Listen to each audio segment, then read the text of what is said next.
Hi guys, என்னோடய பேர் வந்து சுரேஷ். என்னோடய யூடியூப் சேனல் வந்து கெட்ட பையன் கேடி. என்னோடய இன்ஸ்டாகிராம் சேனல் வந்து கேடி கிங் F250 லவர். ஏன் இதெல்லாம் சொல்லிக்கிறேன்னு பார்த்துக்கிட்டிங்கன்னா, புதுசாக வீடியோ பார்க்குற யாருக்கும் என்னை பற்றி மோஸ்ட்லி தெரிஞ்சிருக்காது. என்னோடய சப்ஸ்கிரைபர்ஸ் எல்லாத்துக்கும் தெரிஞ்சிருக்கும். பட் அதனால் என்னை பற்றி ஒரு இன்ட்ரடியூஸ் கொடுத்துக்கிறேன். ஃபஸ்ட்டு யூடியூப்பில் என்னோடய ஃபேஸ் ரிவீல் பண்ணி ஒரு வ்ளாகாக பண்ணுறேன். இதுதான் ஃபஸ்ட் டைம். மற்றபடி வீடியோஸ் நிறையா போட்டிருக்கேன். பட் ஆனால் ஓன் வாய்ஸில் இப்போ தான் பேசி ஃபஸ்ட்டு வீடியோ போடுறேன். கொஞ்சம் நர்வஸாக இருக்குது. பட் என்ன தப்பாக பேசியிருந்தா மன்னிச்சிருங்க. இந்த வ்ளாகில் நம்ம என்ன டாபிக் பேச போகிறோன்னு பார்த்துக்கிட்டிங்கன்னா, என்னாலையும் முடியும் அப்படின்ற ஒரு டாபிக் தான். ஏன் இதை பேச போகிறேன்னு பார்த்துக்கிட்டிங்கன்னா, இவ்வளோ நாள் நான் என்னோடய வீடியோ நிறைய போட்டிருக்கேன். யூடியூப்பில் அப்லோட் பண்ணியிருக்கேன். ஷார்ட்ஸ் தான் அதிகமாக போட்டிருக்கேன். ஒரே ஒரு வீடியோ போட்டிருப்பேன். அது என்ஜாய் மூமெண்ட்டில் இருக்கும்போது ஒரே ஒரு வீடியோ மட்டும் அப்லோட் பண்ணியிருக்கேன். நிறைய வீடியோ போடணும்னு எனக்கு ஆசை. பட் ஆனால் வீட்டு சூழ்நிலைனால ஒன்றும் முடியல. எல்லாத்துக்குமே ஒரு சூழ்நிலை இருக்கும். அதே மாதிரி தான் என்னோடய இதுலேயும். என்னோடய ஃபஸ்ட்டு ஆசை என்னென்னு பார்த்துக்கிட்டிங்கன்னா, ஒரு மோட்டோ வ்ளாகர் ஆகணும்னு தான். அது வீட்டு சூழ்நிலையால் ஒன்றும் முடியல. இவ்வளோ ட்ரை பண்ணேன். ஒரு ஆக்ஷன் கேமரா வாங்கினேன். அது அப்படியே வீட்டில் வேஸ்ட்டாக தான் இருக்குது. அதுக்கப்புறம் பைக்கு வேணும்னு ஆசைப்பட்டு கேட்டேன். வீட்டில் கடன் வாங்கி கொடுத்தாங்க. அதுக்கு டியூ கட்டிகிட்டு இருக்கேன். இன்னும் டியூ கூட முடியல. இவ்வளோ தூரம் பண்ணியும் மோட்டோ வ்ளாகரோன்ற ஆசை தான் என்னோடய ஆசை. பட் ஆனால் ஒன்றும் முடியல. என்னோடய வீடியோ எதுவுமே ரீச் ஆகலை. இவ்வளோ பசங்க இருக்காங்க. நிறையா பேர் மோட்டோ வ்ளாகர் ஆகணும், இதனால் ஒரு கண்டென்ட்டில் நம்ம யூடியூப்பில் பெரிய விளையாட மாட்டோமா அப்படின்ற ஒரு ஆசை நிறைய பசங்களுக்கு இருக்குது. நானே பார்த்துருக்கேன். என் ஊர்லேயே இருக்கானுங்க. அடுத்து மோட்டோ வ்ளாகர் தான் ஆக முடியல. நம்ம ப்ரொஃபஷனல் லைஃப்பில் எதனா ஒன்று நம்மளால் பண்ண முடியாதா அப்படின்ற ஒரு மைண்ட் செட்டில் நின்று போயிடுச்சு. அதுக்கப்புறம் கேமரா வாங்கணுன்ற ஒரு மைண்ட் செட்டுக்கு வந்தேன். ஃபோட்டோகிராஃபி பண்ணலாம் அப்படின்ட்டு. அதுக்கும் இவ்வளோ ட்ரை பண்ணேன். இவ்வளோ தூரம் பேசினேன். ஒரு இடத்துல பேசிட்டேன். செகண்ட் ஹேண்டில் தான் வாங்கலாம்னு நினச்சேன். பேசி வீட்டில் மறுபடியும் குடும்ப சூழ்நிலையால் அதுவும் தள்ளி போயிடுச்சு. அதுக்கப்புறம் யூடியூப்பில் ஒரு ஷார்ட் ஃபிலிமாக எடுத்து பண்ணலாம் அப்படின்னு சொல்லிட்டு பசங்களை வச்சு பண்ணேன். அதுவும் நிறையா பண்ணி பார்த்தேன். இவ்வளோ ரீச் ஆகும்னு சொல்லிட்டு. பட் ஆனால் எதுவுமே ரீச் ஆகிற மாதிரி தெரியல. இன்னும் நானும் முயற்சி பண்ணிக்கிட்டு தான் இருக்கேன். எதனா ஒன்றில் நம்ம பண்ண மாட்டோமா, பண்ணிவிடுவோமா அப்படின்ற ஒரு ஆசை. கேமரா வாங்கியே தீரணும் அப்படின்ற ஒரு கர்வத்தில் இருக்கேன். கண்டிப்பாக என்னால் முடியுன்ற ஒரு நம்பிக்கையில், என்னோடய நம்பிக்கையில் தான் இருக்குன்னு தவிர நான் வேறு யாரையுமே நம்பி இல்லை. வீட்டு சூழ்நிலை எப்படி எல்லாத்துக்கும், எல்லா பசங்களுக்குமே ஒரு ட்ரீம் இருக்கும். அந்த ட்ரீம் வச்சுருக்க பசங்க எல்லாத்துக்குமே தெரியும். அவங்க குடும்ப சூழ்நிலையால் தான் அந்த ட்ரீமே தள்ளி போயிட்டுருக்கு அப்படின்ட்டு. அதே மாதிரி தான் என்னோடய லைஃப்லேயும் நிறைய விஷயங்களை பார்த்துருக்கேன். நிறைய கற்றுக்கிட்டு வந்திருக்கேன். நிறைய லவ் ஃபெயிலியர்ஸ் இருக்குது. நிறைய இல்லை அப்படி சொல்ல வரல. நிறைய கஷ்டங்கள், லவ் ஃபெயிலியர், ஃப்ரெண்ட்ஷிப் ஃபெயிலியர், இதெல்லாம் ஒரு டாப்பிக்கை தனியாக பேசுகிறேன். லவ் ஃபெயிலியர்ன்ற டாப்பிக்கில் இப்போது தான் நிறையா ஆசைகள் இருந்துச்சு. பட் ஆனால் எல்லாமே தள்ளி போயிடுச்சு. யூடியூப்பில் என்னையெல்லாம் எதையும் பண்ண முடியாதா அப்படின்ற ஒரு சூழ்நிலைக்கு தள்ளப்பட்டு இப்போ உட்காந்துருக்கேன். இந்த வீடியோவது ரீச் ஆகும், எதனா பண்ணுவோம். இதுக்கப்புறம் கண்டினியூஸாக எதனா ஒரு டாப்பிக்கில் கண்டிப்பாக உங்களுக்கு நான் வீடியோ போட்டுக்கிட்டு இருப்பேன். இதான் ஷேர் பண்ணணும்னு நினச்சேன். நான் வந்து first standard, second standard, third வரைக்கும் ஒரு ஊரில் படித்தேன். அவங்க அம்மா ஊரில், எங்கள் பாட்டி ஊரில் தேர்டு வரைக்கும் படித்தேன். குடும்ப சூழ்நிலையால் கவர்மெண்ட் ஸ்கூலில் சேர்த்துட்டு அவங்க சம்பாதிக்க வந்துட்டாங்க. அப்போலேருந்தே இப்போ வரைக்கும் நான் 1வது படிக்க ஆரம்பித்தேன். இப்போ 12th முடித்து தேர்ட் இயர் காலேஜ் போகணும். ஆனால் நான் காலேஜ் போகல. 12th முடித்து நின்ட்டேன். 12th முடிச்சு இப்போ 3 வருஷம் ஆகுது. இத்தனை வருஷமாக இன்னமும் எங்கள் ஊரில் சம்பாதிக்க போயிட்டே தான் இருக்காங்க. எங்கள் வீட்டில் என்ன ஏது எப்படி கடன் வந்ததுன்னு தெரியல. ஒரு கடத்தை அடிக்க இன்னொரு கடன், அந்த கடத்தை அடிக்க இன்னொரு கடன், மாறி போய் இன்னமும் உட்காந்துருக்கோம் கடத்தில். இப்போ நான் இருக்கிற லொக்கேஷன் பார்த்துட்டிங்கன்னா பஞ்சாப், ஜம்மு காஷ்மீர் பக்கத்தில். அங்கேருந்து பேசிகிட்டு இருக்கேன் உங்கள்கிட்ட. குடும்ப சூழ்நிலையில் நானும் இங்கே வந்துட்டேன். 1வது 2வது 3வது வரைக்கும் எங்கள் பாட்டி ஊரில் படித்தேன். அதுக்கப்புறம் 4th 5th திருக்கோவிலூரில் சந்தைப்பேட்டையில் படித்தேன். அதுவும் கவர்மெண்ட் ஸ்கூல் தான். அதுக்கப்புறம் 6th 7th 8th திருக்கோவிலூரில் ஒரு ஹாஸ்டலில் படித்தேன். அதுவும் கவர்மெண்ட் சம்மந்தமான ஹாஸ்டல் தான். அப்புறம் 9th 10th எங்கள் ஊருக்கு பக்கத்து ஊரில் படித்தேன். அப்புறம் 11th 12th அது திருக்கோவிலூர் பாய்ஸ் ஸ்கூலில் படித்தேன். இந்த மாதிரி நான் மொத்தம் 5 ஸ்கூல் மாறி இருக்கேன். First standard, second standard, third standard ஒன்று, 4th 5th ஒன்று, 6th 7th 8th ஒன்று, அப்புறம் 10th 9th 10th ஒன்று, 11th 12th ஒன்று, மொத்தம் 5 ஸ்கூல் மாறி இருக்கு. இது வரைக்கும் எல்லாமே குடும்ப சூழ்நிலை தான். நிறைய பசங்களை பார்த்துருக்கேன், வேனில் படிக்கிறாங்க எங்கள் ஊர்லேயே கூட. அதில் நம்மளுக்கு எதுக்கு, அதை நான் ஏதோ ஒரு டாப்பிக்கில் மைண்டில் போயிட்டுருக்கேன். வீட்டில் வசதி இருக்குது படிக்க வைக்கிறாங்க, நம்ம வீட்டில் வசதி இல்லை படிக்க வைக்கல, அவ்வளோதான் அப்படின்னு நினச்சிட்டு ஒதுங்கிடணும். இந்த மாதிரி சூழ்நிலையில் மாட்டிக்கிட்டு இவ்வளோ பசங்க தவிக்கிறாங்கன்னு நல்லாவே தெரியும். உங்களாலேயும் முடியாமலாம் எதுவுமே கிடையாது. முயற்சி பண்ணுங்கள், கண்டிப்பாக முடியும். என்னாலேயும் முடியாமல் இல்லை. இப்போ எங்கள் வீட்டில் நான் ஃபோர்ஸ் பண்ணி எடுக்கணும்னு நினச்சேன்னா ஒரு விஷயத்தை எடுத்துருவேன். பைக்கு, என்னோடய பைக் வந்து F250 பல்சரில் நியூ மாடல். இப்போ இல்லை, 3 வருஷத்துக்கு முன்னாடி நியூ மாடல். இப்போ பைக் எடுத்து 3 வருஷம் ஆயிடுச்சு. 3 வருஷமாக லோன் கட்டிகிட்ருக்கேன். வர பிப்ரவரி மாதத்தோட லோன் முடியுது, 3 வருஷம். அப்போ நான் எடுக்கும்போது வந்து பைக்கோட ரேட்டு வந்து 1,43,000 ரூபா. இப்போது அதோடய ரேட் வந்து 1,83,000 ரூபா. விலையும் ஏறி போச்சு. இப்போ அதேமாரி தான்.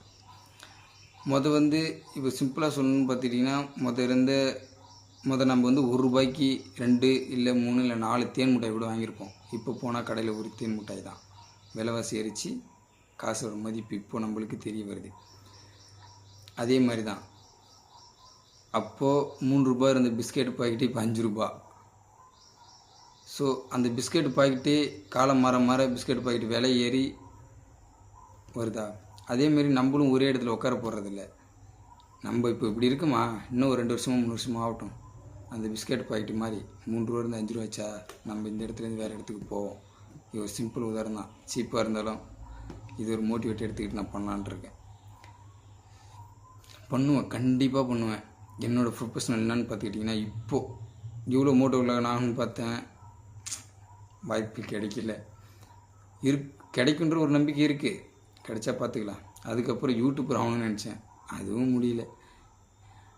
இப்போது என்னோடய ப்ரொஃபஷனலாக மாற்றிக்கிட்டது, ஒரு கேமரா எடுத்து என்னோடய பேரில் ஒரு ஸ்டூடியோ ஆரம்பிக்கணும். அதுதான் இப்போட நான் ட்ரீமாக இருக்குது. கண்டிப்பாக பண்ணுவேன், நம்பிக்கை இருக்குது. என் வீட்டு சைடில் யாருமே சப்போர்ட்டு கிடையாது, எங்கள் அப்பா எங்கள் அம்மாவை தவிர. நானாக பண்ணாதான். ஸோ எங்கள் அப்பா அம்மா எனக்கு பண்ணுவாங்கன்ற நம்பிக்கை இருக்குது. நானும் கண்டிப்பாக அதுக்கு முயற்சி பண்ணுவேன், பண்ணிகிட்டு இருக்கேன். கண்டிப்பாக என்னால் முடியும் அப்படின்ற ஒரு நம்பிக்கையில் இருக்கேன்.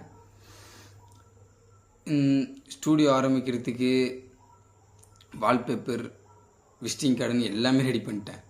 ஏன்னா கேமரா வாங்கணும் ஒரு இதுக்குள்ளே போயிட்டேன். பட்ஜெட் இப்போ கட்டிட்டு கேமரா கையில் வாங்கணுன்ற அளவுக்கு கிட்ட போயிட்டேன். பட் ஏதோ ஒரு சூழ்நிலையினால் அது வாங்க முடியல. ஆனால் விசிட்டிங் கார்டு, என்னோடய ஸ்டூடியோவோட லோகோ எல்லாமே ரெடி பண்ணி ஒரு போஸ்டரே வச்சுருக்கேன். அதை நான் உங்களுக்கு இந்த சைடில் கிளிப் போடுறேன் பாருங்கள். இவ்வளோ தூரம் ரெடி பண்ணி எல்லாமே எனக்கு கிட்ட நெருங்கி விலைக்கு போயிடுது. அது ஏனே தெரியல. எனக்கு வந்து சாபமா என்னென்னு ஒன்றும் புரியல. அது இல்லாமல் ஊரில் நிறைய பிரச்சனைகள், சண்டை, இவ்வளோ தூரம் பார்த்துருக்கேன். 2 தடவை ஆக்சிடெண்ட் ஆகிருக்கு என் பைக்கில் ஃபஸ்ட் டைம். நான் 3 வருஷத்தில் ஃபஸ்ட் டைம் ஒரே ஒரு தடவை தான் நானாக போயிட்டு தனியாக விழுந்துட்டேன். எதிர்பாராமல் நடந்த ஒரு சம்பவம் தான். ஃபஸ்ட் டைம் அப்போ தான் என் பைக்கை நான் கீழே போட்டேன். பைக் வந்து அந்த மாதிரி நினச்சிட்டு, பாய்ஸ் பசங்க எல்லாத்துக்கும் தெரியும் பைக்குனா இவ்வளோ உயிருன்ட்டு. ஃபஸ்ட் டைம் என்னோடய பைக்கு போட்டோடனே நான் அந்த இடத்துல கண் கலங்கினேன். ஆனால் எனக்கு இங்கே முட்டியில் ஃபுல்லாக காயம், இந்த திரும்ப தெரியுதுங்களா, இந்த இடுப்பு சைடில் ஃபுல்லாக காயம், இந்த கால் முட்டியில் காயம். அவ்வளோ வழியில் நான் ஏந்து ஃபஸ்ட்டு பைக்கை தான் தொடச்சி பார்த்தினேன். சைடில் ஃபுல்லாக கிராச் ஆகிடுச்சு. மனசே கேட்கல, வேறு எதுவும் பண்ண முடியாது. அப்போ நைட்டு 12 மணி ஃப்ரெண்ட்ஸு கூட பக்கத்தில் திருவிழா நடந்து அங்கே போகலான்னு போகும்போது அது நடந்த சம்பவம். அப்போ அப்படியே திருவிழாவுக்கும் போல் அப்படியே வீட்டில் வந்துட்டு வீட்டில் காலையில் தெரிஞ்சு செம்மையாக திட்டினாங்க. இருந்தும் இதெல்லாம் நடக்க வேண்டியது தானே, நடக்கணும்னு ஒரு விஷயம் இருந்தால் அது எப்படி நடந்து தான் தீரும் அப்படின்னு சொல்லிட்டு நான் அப்படியே விட்டுட்டேன். இவ்வளோ பிரச்சனையை பார்த்துருக்கேன் நிறையா. அதான் அந்த சண்டைலாம் இதெல்லாம் பார்த்துட்டு அம்மா வந்து ஒரு எப்படி சொல்கிறது, அம்மானா வேறு இடம் தான் எல்லா பசங்களுக்குமே. அப்பாவும் ஒரு இடம், அம்மாவும் ஒரு இடம், ரெண்டுமே ஈக்குவல் தான். தனித்தனிலாம் நான் பேச மாட்டேன். சில பேருக்கு அம்மா பிடிக்கும், சில பேருக்கு அப்பா பிடிக்கும். எனக்கு அப்படிலாம் இல்லை, 2 பேருமே நான் சரிசமமாக பார்ப்பேன். அப்பா அம்மாவுக்குள்ளே சண்டை வந்தால் 2 பேர்கிட்டையுமே பேசுமே தவிர இவங்களுக்கோசரம் அவங்களுக்கோசரம் யாருக்கு பிரிச்சுலாம் சப்போர்ட் பண்ண மாட்டேன். என்னோடய கேரக்டர் இப்படி தான். அப்பப்போ கொஞ்சம் சூடாகிட்டுனா வேறு மாதிரி பேசிடுவேன். யாராக இருந்தாலும் சரி, யார் மேலே தப்பு இருந்தாலும் சரி, யார் மேலே ரைட்டு இருந்தாலும் சரி, யாருமே பார்க்க மாட்டேன். 2 பேர்த்துமே திட்டி விட்ருவேன். அவ்வளோதான். நிறையா பார்த்துருக்கேன். அந்த சண்டைலாம் கேட்டுட்டு எங்கள் அம்மா எனக்கு ஜோசியம் பார்க்க போயிட்டாங்க.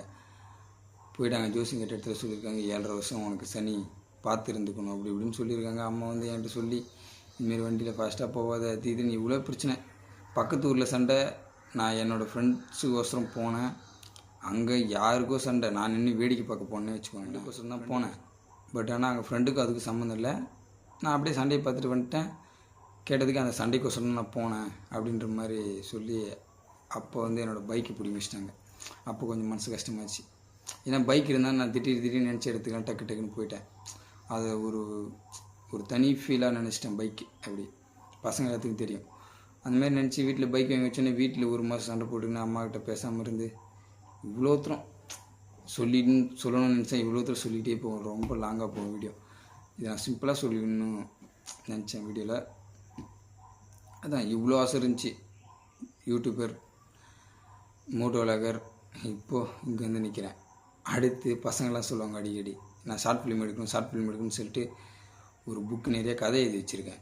என்கிட்ட இருக்க கதை தனிப்பட்ட முறையில் நான் என்னோடய லைஃப்பில் நடந்தது வச்சும் கற்பனையாக நினச்சும் ஒரு புக்கு நிறையா, ஒரு நோட்டு நிறையா கதை எழுதி வச்சுருக்கேன்.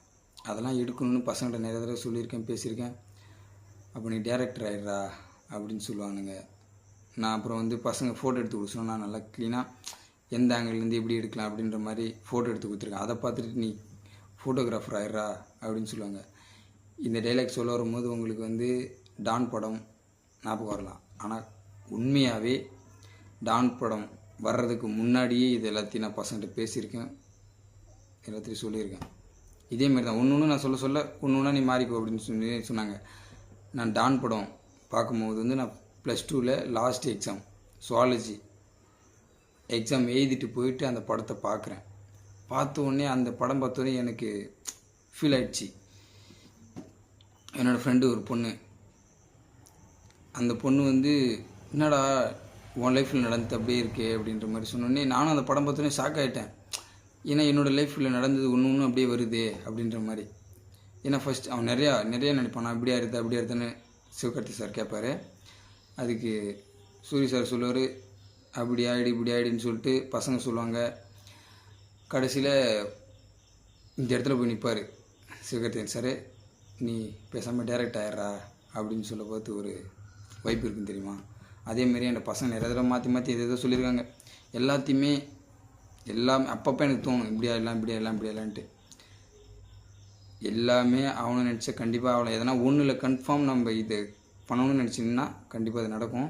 நான் அந்த மாதிரி தான் இப்போ வந்து ஒரு ஃபோட்டோகிராஃபி இதில் நிற்கிறேன். கண்டிப்பாக நடக்குன்ற ஒரு நம்பிக்கையில் இருக்கேன். யூடியூப்லேயும் ஆகணும்னு நினச்சிங்கன்னா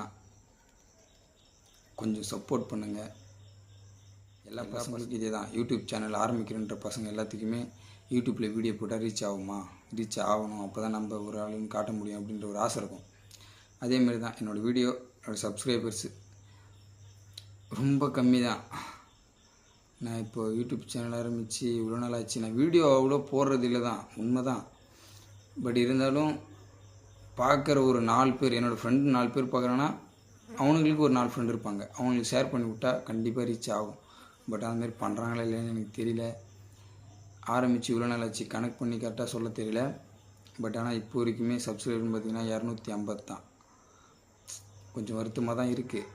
பட் ஆனால் ஒரேடி நம்ம பெரிய ஆகிட மாட்டோமே, கொஞ்சம் கொஞ்சமாக தான் வளருவோம் அப்படின்ற ஒரு இதில் இருக்கேன். ஸோ இந்த வீடியோ பார்த்துட்டு ஷேர் பண்ணுங்கள், வீடியோவை கமெண்ட் பண்ணுங்கள். நான் எதனா தப்பாக பேசியிருந்தா இது பண்ணு அதை பண்ணுங்க எதனா சொல்லுங்கள். வீடியோ பார்த்துட்டு எல்லாருமே வீடியோக்கு ஒரு லைக் பண்ணுறங்க, ஷேர் பண்ணுறங்க ஃப்ரெண்ட்ஸுக்கு. கண்டிப்பாக கமெண்ட் பண்ணுங்கள். நான் எதனா தப்பாக பேசியிருந்தாலும் இது தப்புன்னு சொல்லுங்கள். இல்லை நீ இந்த மாதிரி விஷயத்தில் நீ பேசக்கூடாது அப்படின்னு சொன்னால் கூட சொல்லுங்கள். நான் எதுவும் யாரும் எடுத்துக்க மாட்டேன், தப்பாக எடுத்துக்க மாட்டேன். கண்டிப்பாக உங்கள்கிட்ட இருக்கிற ஒரு கமெண்ட்டை சொல்லுங்கள், அசிங்கமாக கூட திட்டுங்க. ஏன்னா என்னோடய வீடியோக்கு கமெண்ட் வருது அப்படின்ற ஒரு என்ஜாய்மெண்ட் இருப்பேன். ஏன்னா வீடியோ போட்டு எனக்கு அதிகமாக கமெண்ட் வந்ததில்லை, லைக்ஸ் வந்ததில்லை. அதனால் நீங்கள் கெட்ட வார்த்தை திட்டி எனக்கு கமெண்ட் வந்தாலும் எனக்கு கமெண்ட் வருதுன்ற பெருமை தான் பார்த்துப்பேனே தவிர என்னை திட்டுறாங்கன்னு நான் கோச்சிக்கல மாட்டேன். உண்மைதான். அவ்வளோதான். இந்த வீடியோ இந்த இடத்துல எண்ட் பண்ணிக்கிறேன். வீடியோ பார்க்குற எல்லாருமே வீடியோவை ஷேர் பண்ணுங்கள், கண்டிப்பாக கமெண்ட் பண்ணுங்கள், சேனலை கண்டிப்பாக சப்ஸ்கிரைப் பண்ணிக்கங்க. பாய். Focus alive.